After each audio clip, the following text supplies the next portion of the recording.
mwebale kubanga mweteekateeka okubanga osinkana Mukama Katonda.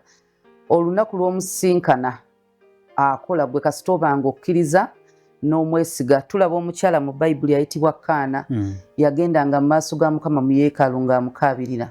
Lwakya lumu ate nadda n'amugamba nze oli omukyala yajjanga wano mu maaso go ne nkusaba n'onziramu essaala yange ng'amuwadde omwana gwe bayita Samwiri. So olunaku olwo bw'ogenda mu maaso ga Mukama olindira bulindiriza ekyamagero yaba agenda kikola oba essaala yo aba agenda giddamu. Ate era n'ekyokuyiga ekirimu nti bw'amala okukukolera julira abalala basobole okuba nga nabo bamwesiga. Obujulizi buno butuzimba tuwangula Sitaani mu ngeri nti amatiza abantu nti Katonda takola.